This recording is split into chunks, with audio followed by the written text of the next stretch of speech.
Welcome to the Barrel Chat podcast, where we provide an unfiltered look into the craft beer industry from the untrained palate of two dumbass outsiders. I am Matthew Muncie, and as always, I'm joined by Dustin Wood. Dustin, how are you doing? I am fantastic today. It's been really shitty outside, but c'est la vie. We were able to do some cool shit. We went to the Muncie Children's Museum, and they have a lot of really cool things there. The kids got to experience some animals and like reptiles and stuff. But we ate at this place called like Carmax or Camax in Muncie, and it's this like it looks like an old school diner with thousands upon thousands of old gas pumps and neon signs and like road signs. It was crazy. I mean, the food itself was like diner food, burgers and fried chicken and shit like that. But it was fun. It was a cool place. I wish they had beer. Didn't see any beer on the thing, but pretty cool place if you're up in the Muncie, Indiana area. Definitely worth checking out. It's a unique place for sure. It literally looks like something you would see in the middle of like the movie Twister. Like just something weird about it. Nice. That's pretty cool. We went and hit up, what was it? Taxman up in Fortville last night. So that was kind of our big thing. And you can look for some more information on Deadline on this week's Friday 4-pack. Yeah, we'll get some information about my trip to Sun King Carmel too. It was a good one. Before we jump into the show, you can follow us on Instagram. We're at Barrel Chat. That is where we post all of our fun beer photos and kind of what we're out and about doing. If you love our podcast, please take a moment to leave us a 5-star rating. That does help us potentially get some more listeners. We'd also like to hear from you if you got a particular beer that you think we should review. Send us a DM on Instagram or email us at barrelchatpodcast@gmail.com and let us know. So this week we're doing one of my all-time favorites in Indy. Not only is the beer one of my favorites, but the brewery itself is probably top 5 for me in this state. With that said, I've not been to the brewery in a few years. Well, no, I was there last year. I haven't been there. It's been a while. I was there at one point last year because that's when I learned about Hot Boys. It was during a trip to Chilly Water. We're doing Chilly Water's Blood on the Tracks Blood Orange IPA. I think a lot of people like this beer. I think it's a gateway into craft for a lot of people because if they go there to Chilly Water, they, hey, I don't like craft beer, I don't like this, that, and the other. What do you have? This is one of the beers that you could probably approach them and be like, hey, you may not like craft beer, you may not like IPAs, but give this a shot. And that's unique to me because how often is it that you can hand somebody a 7.4% ABV IPA and be like, oh, I think this is a great starter beer for you as a non-craft beer drinker.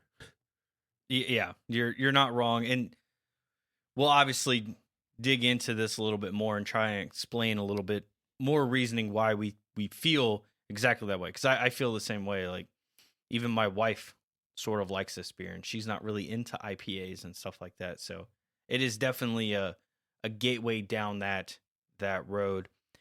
So as I mentioned, this is from Chilly Water Brewing Company. They are located in Indianapolis, Indiana, down in the Fountain Square area, literally across the street from Hotel Tango. And right down the street from Hot Boys. Shout out, Hot Boys.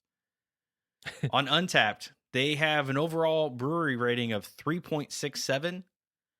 I find that low. That's a bias in me talking.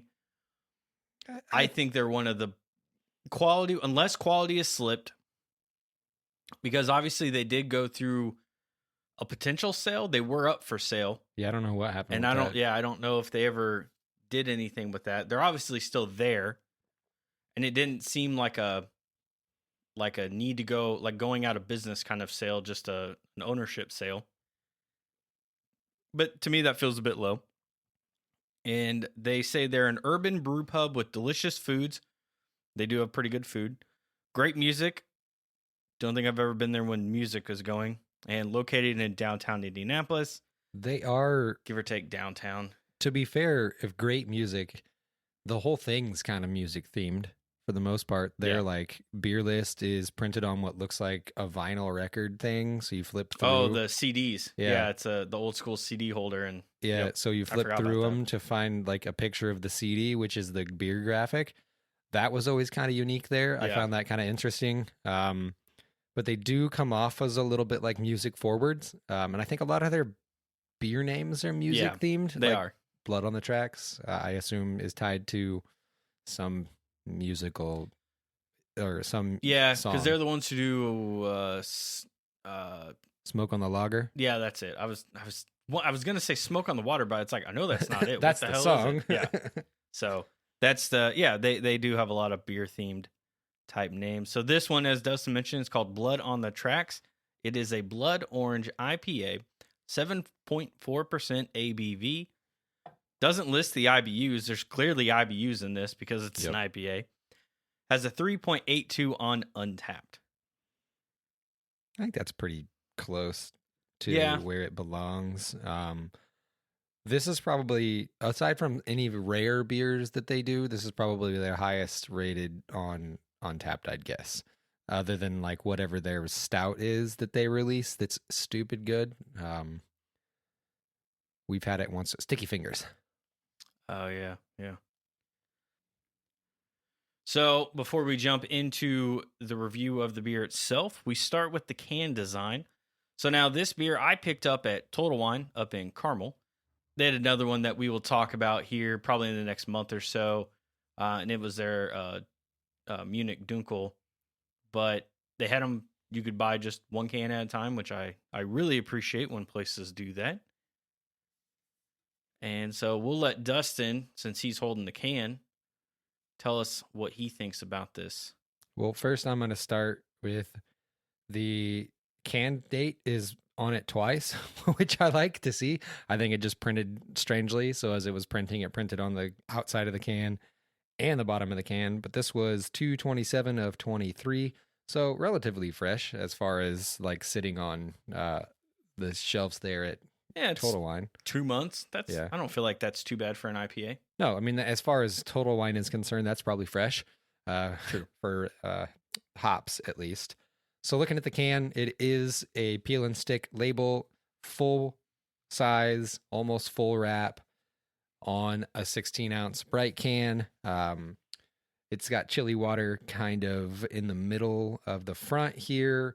Really cool design. Then it's got the chillywaterbrewing.com, kind of another logo that looks like a play on the Indianapolis flag, which is really cool. I've never seen that before. Big fan of that logo. And then it's got Indianapolis, Indiana on it. It's got the ABV, the fluid ounces. Also under chili water in orange, it says fine ales and lagers. That's apparently what they make. So that's pretty much all beer. True. Falls under those two things in one way or another. I do really appreciate that they have this, what looks like a chili water signature on here. And then it says brewed and canned by Chilly Water Brewing in Indianapolis, Indiana. And then it's got your craft beer independent logo. It is an orange graphic on like this, it's like an off-white or beige background with iridescent / like very translucent graphics of like a record player, a nice speaker, a guitar pick, a record. They're all like designs with chili water in them, live music and beer on there. I really appreciate the shadow effect that creates. Makes the can look like a little more depth. Man, all in all, this is like the perfect design for a simplistic beer can. They used all the space, but it's all legible. It's all big enough that you can read it. You don't have to like put it right up on your face like you do some of these other ones we've looked at. Even the government warning is legible, really well done. I have really nothing bad to say about it. I love the design work. I think they have some awesome graphics on here. My favorite's by far the one that's above Chilly Water. That's the play on the crossroads of America with Indianapolis. The star with the four lines that you see on the city flag. All in all, great can work. High praise from this pseudo design nerd. All right, I'll make this one kind of quick since we really just kind of touched everything. The thing that really stood out to me was I don't ever see their beer cans anywhere. Mm-mm. And so seeing it at Total Wine is what made me buy it. Because I can't easily just get to Fountain Square whenever I want. It's like almost an hour drive. So the cleanness of this can design. Like it's dual-sided. You know, you got the same can art on both sides. It is fully wrapped around. I like the kind of like white background, but it's like a whitish yellow. It looks like they left something white in a smoky bar for like 2 years. Yep. And then like how it all just kind of moves down into the orange. Oh, and I see the circle on here, the monument, like where the monument circle would be, and that moves off into four different things, like streets, and then that's what kind of cuts off between the white background where it says Chilly Water, and then down where it says Blood on the tracks, Blood Orange, and is in orange. And I will say the Munich Dunkel is a completely different like design. Like it's not like white like this with. So they definitely change it up, which is pretty cool that you see different stuff instead of just, you know, changing color schemes and then changing names. Like they made a completely different, or what looks like at least a completely different, because it's like brown or black. So from that aspect, it's pretty different. But I like this. I think it's very clean. Everything is legible. It's just, and like you said, the space is used, but it's not crowded. It's not crowded, and it's not like an eyesore to look at. So Chilly Water, big thumbs up. For sure. I feel like that the very front of it, the Chilly Water graphic itself with the like ornate detail would be a tattoo. Yeah, that actually is a pretty good looking tattoo. I would say so as well. Let's now jump into the review of this beer. So we go through the BJCP beer style guidelines. This one is going to be a fruited beer, technically. And so this is a fruited IPA. So what we're looking for out of this beer, this is the overall impression. You want a balanced integration of fruit that is recognizable but not overpowering. So basically, you still want to be able to taste the actual beer itself while the fruit blends in with the beer style instead of overtaking the entire beer style.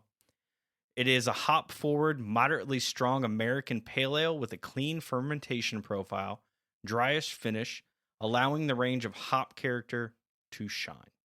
So that's kind of what we're looking for overall with these kind of beers. You want them to, we know that you're not going to match it 100%, but you want it to come close. Or if you are straying away from this completely, you still want it to taste like beer. Yeah. So we'll start first here with appearance. The appearance of fruit beer varies depending on the base style and special ingredients used, but lighter color beers should display the color of the added ingredients. So obviously with an IPA, you're looking at a pretty normal, clear, kind of golden ale. Not likely going to be pretty clean, especially in this kind of style since it's not a hazy. And then with this one, what do you think? Do you think it's kind of matching what you would expect? They call it a Blood Orange IPA. Is it hitting that mark? It's close. It's a little less red than I would think of a Blood Orange.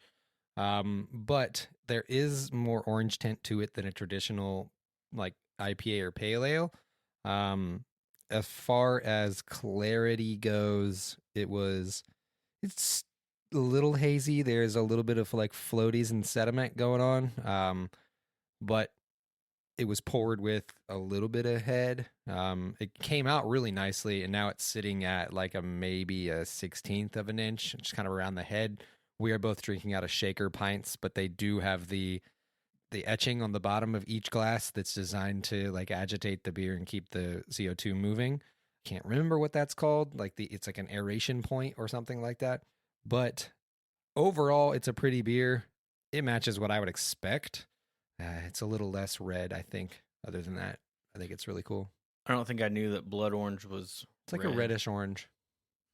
I don't think I've ever had an actual Blood Orange. They're darker than a traditional orange on the inside. So if you were to Google their Blood Orange, it would be like almost that color on my climbing rocks there. Maybe a little bit like more burnt version, but it's a little darker than your traditional orange because your oranges are kind of fleshy colored with a little bit of an orange tint to them for the most part. But I think it's just quite a bit darker and more like... Oh, I see. It's almost grapefruit-like. Yeah. Okay. Yeah, okay. I could see that. But I don't know what the like extract or puree looks like, right? So this does also say that the color of the fruit in the beer may be lighter than the fruit's flesh, which is just an orange. Yep. Like it's the inside that looks different. And clarity should be generally clear, except for unfiltered dry hop versions, which may be slightly hazy with a medium-sized white to off-white head. I'm guessing this is unfiltered. They had no notes about this beer whatsoever on Untappd, so I don't know what it is, and there was no notes on that thing either on the can. But that would make sense because, I mean, you mentioned there's some floaties. I'm not seeing any floaties. There's a lot of carbonation in this damn thing. On the bottom of mine, they're kind of just sitting. I see it now. Yep. Yeah, so, I mean, okay. That would make sense. That would kind of also explain some of the little bit of haziness. For the head, it's definitely white. And it's still there. That's what I love, man. Give me the carbonation in these beers. That's the one thing that continues to lack in some of them that we have. And depends on your ABVs. I was gonna say, and I'm throwing out the stouts, but some of the shit I keep buying, just lacks fucking head. And I'm not saying you need to have a ton, but when it all just dissipates and becomes flat, this is doing well. Yeah. I'd call this like a straw orange is the best way that I would describe this. Yep. And then it does have a little bit of lacing that happens here and lets a little bit of the head stay on the sides of the glass. So, I mean, I think it's really well brewed as far as appearance goes. I think it's a very pretty beer. Yeah. Like you put that in a lineup of a flight, and I think you got one that kind of shines against some of the other just pale golden ales that you would also probably be putting in there. It really stands out. For aroma, the fruit character should be noticeable in the aroma, but not overpowering the base style, with some fruit having stronger aromas than others. Hop aroma may be lower to showcase fruit, but still feature a prominent to intense hop aroma with characteristics of American or New World hops, and any hop character is acceptable. Blood Orange is by far the most prominent note that comes on the aroma, but there is like a bready dough or like a doughy kind of characteristic on the back end that's like raw pizza dough or something crazy like that. Like it just brings out something that it's a malt of some sort, I'm guessing, but there's not a whole lot of hop in the scent or in the aroma. I feel like I get maybe a little. I feel like I get enough hop. Yeah, it's I don't know what style of hop it's brewed with, so it's hard to know exactly what you're supposed to be getting out of it, but you can tell it's an IPA. Like if someone handed you this glass and you took and didn't tell you what it was and you took a sniff, you're going to know it's an IPA. It's got enough hop character to it to know it before you drink it. Yeah. The smell that interests me after the Blood Orange, which you would expect, a little bit of hops, but that like doughy, like pale malt or like a doughy malt of some kind is a very interesting aroma. I'm here for it. Give me all the malty IPAs. Maybe that's why I like this so much, is that it's West Coasty for sure. There's some maltiness into it. Now, moving on down to flavor, which is basically going to be the same as aroma. Distinct fruit flavors should be noticeable, but not overpower the base style. So this kind of goes back to their overall impression. You want them to blend well together. You still want to be able to taste that beer, but you don't want it to just be all fruit. Appropriate bitterness, hop and malt flavors, alcohol content, and fermentation byproducts in balance with the fruit. Fruit generally adds flavor, not sweetness, but some fruit may add sourness, bitterness, and tannins, with hop flavor medium to very high and malt flavor low to medium low. I think there's less blood orange like in the flavor profile than there is on the nose, but it is there. Brings a subtle like touch of juiciness or maybe the freshness to the beer. Otherwise, it's kind of a typical like West Coast / Midwest IPA that does kind of finish a little bitter. Has maybe a little bit of like a floral note that could be coming from the orange as well, because oranges have a little bit of an acidity and like a floral presence to them as well. But overall, the bitterness is nice on the end. Don't get a whole lot, but there's a little bit of resin that's happening towards the very back end. And then overall, I mean, it drinks nicely. It doesn't like overwhelm my palate with things. I don't get a whole lot of. It can be concerning sometimes with these flavored IPAs, getting some of the fake flavor profiles or the like you feel like it was just juice poured into this, but it feels like there's still beer involved in this, which is nice. Overall, I mean, I enjoy the flavor profile. The bitterness bites me a little hard on the back end, but that's just personal preference at that point. It does feel like as this is warmed up, that bitterness has started to come out just a little bit more. As we've been kind of sitting here drinking from it, I feel that same way, where the bitterness is starting to really kind of hit at that back end. But this one for me, the blood orange, you don't get a fake flavor profile to it, whether or not they're using puree or real blood oranges or however they're doing it, even if it is some kind of fake taste profile that they're putting in, it doesn't taste fake, which is all that really matters. And so that's my first thing. And that is with all fruited beverages that people decide to brew. If it's going to taste fake, it's going to taste like shit. And then you just kind of ruin your beer. The hop and malt flavors, you definitely get the hop. You definitely get the bitterness. And I feel like you do pull that malt. Yeah, it's not strong as it is with the aroma, but it's there. It hangs on the back of your throat after you've like finished your drink. There's a lot going on with this beer at the back end. Yep. I feel like you got to do a nice mouthwash after this to move on to another beer if you were there, because it's going to linger. Yeah. I feel like it's definitely a beer that's going to linger. Or you just keep going and you just keep drinking more of these. And then you don't have to worry about 7.4, just stick with it. You'll be all right. Yeah, exactly. Exactly. And finally, the last one we got here is Mouthfeel. Fruit often decreases body and makes the beer seem lighter, while smaller and darker fruits may add a tannic depth, but not overpower the base beer. Medium light to medium body, smooth texture, medium to high carbonation, and no harsh hop-derived astringency, with light, smooth alcohol warming, not a fault if balanced. It's medium, maybe a little medium to light bodied. There's loads of carbonation in it, which is nice. It's slightly like a juice feel to it with some carbonation. So it does coat your mouth really nicely. I enjoy it. As far as mouthfeel is concerned, it's what I would expect from like a run-of-the-mill Midwest IPA. Yeah, it's definitely got an IPA body. Like it's somewhat medium, but it's also light. It's not. I think at 7.4%, it is a bit bigger, so it kind of feels a bit heavier. There's a drying on the finish that I think is alcohol. Mm-hmm. Like the very back end has like a finish that almost perfumey. Like not in a bad way, but it's almost like an alcoholic perfumey on the finish. This one feels like something that you could drink maybe 3 of, and then you're gonna feel full. Yeah, is my take on it. Because we've poured them out properly. We've been letting the CO2 out, and it is still coming.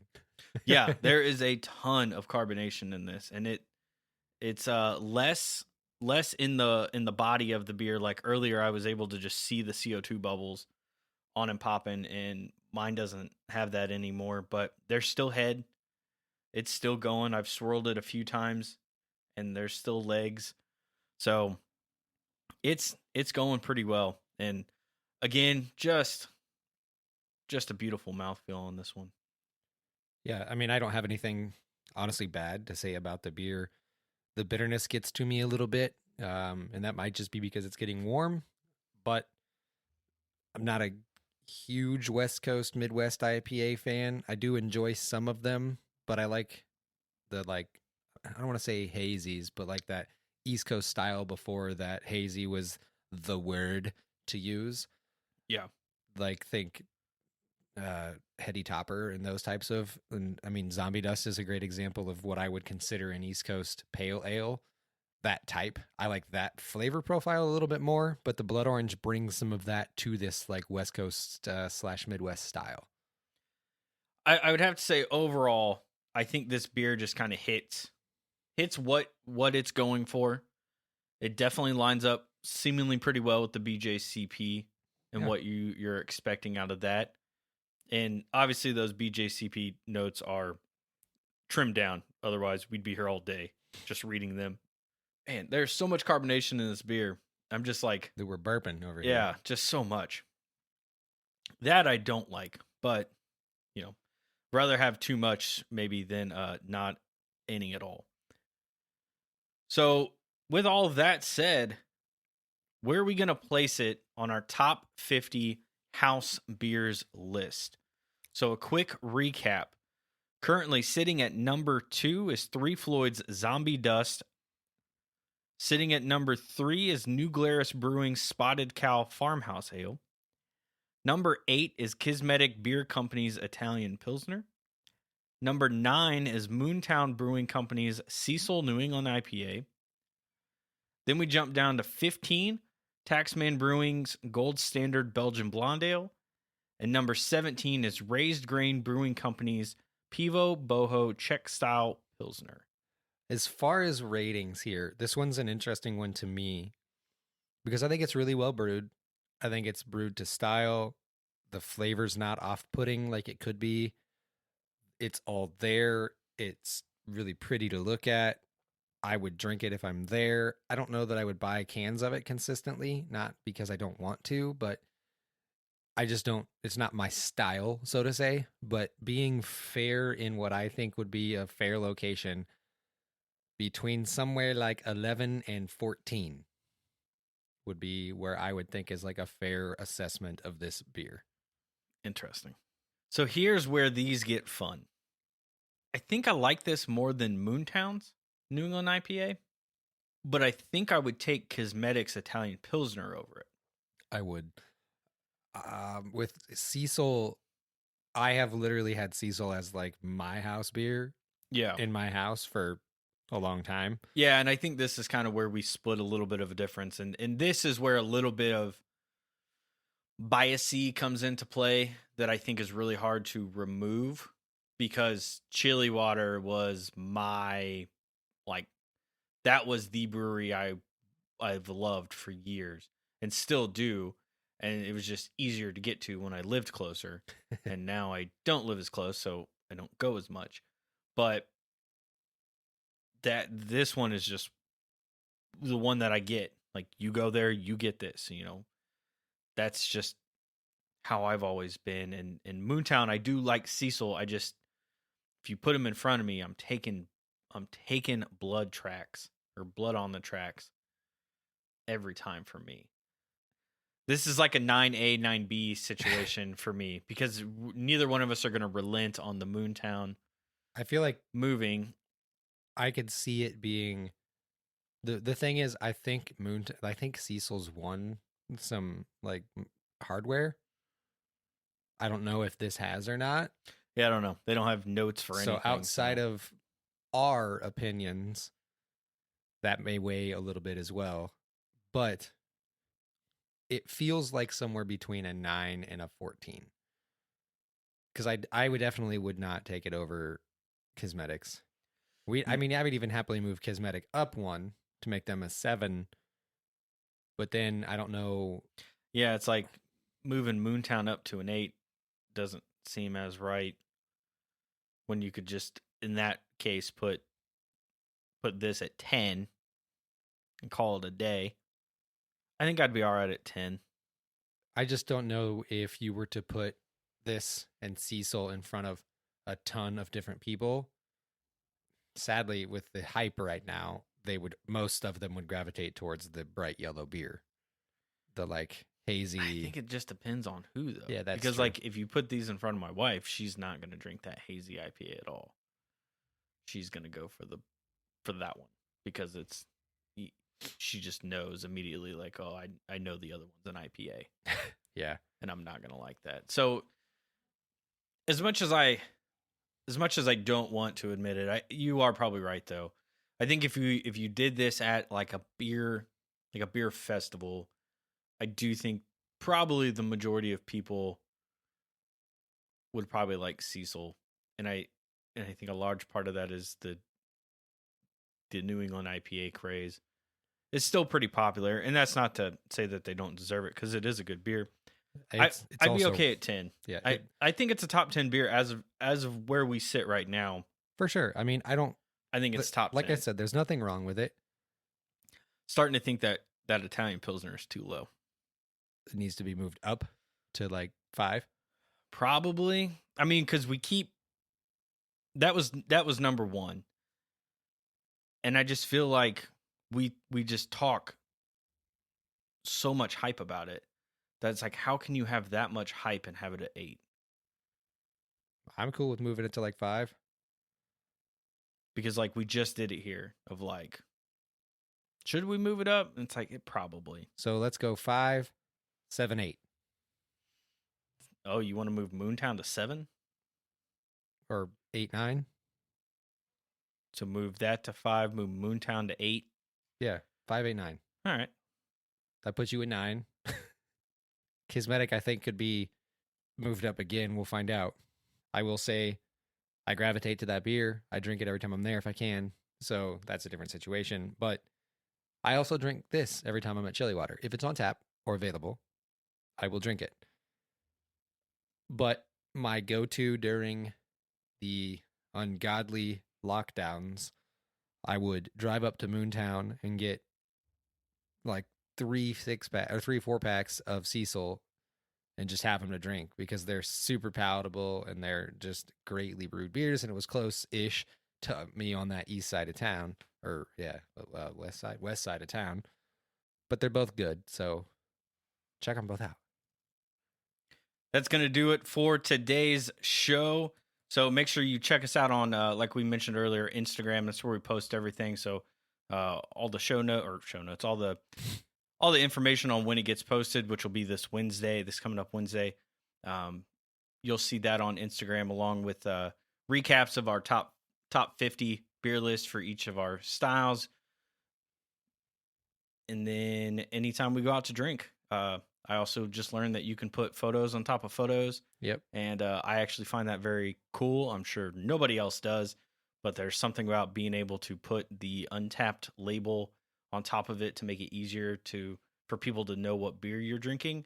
I did that with the Deadline beers, and I was like, man, this is so much easier than like trying to type this shit out. And I think you mentioned to me that you'd like to be able to link to all the Untaps. You might be able to, but I don't know how many links you can put. Yeah, but I kind of meant like so you can tap picture, the photo, yeah, like do the HTML style of it. I don't think you can, but not right now. That doesn't mean, yo, Zuckerberg, what the fuck? Yeah, doubt that changes anytime soon. But tune in next week.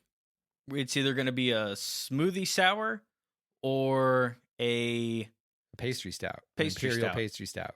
So that's the next 2 that we got on the docket for this evening, and those 2 will be out in some fashion over the next 2 weeks. And then make sure you tune in for this week's Friday 4-pack, where we'll be discussing all the beers that we've drank off show this week, including that recap of my Deadline flight that I had, so that way you know maybe which ones to go pick out because they're pricey. They are pricey. Not shocked. But Until next week. Well, until Friday. Yeah. Cheers. Cheers, y'all.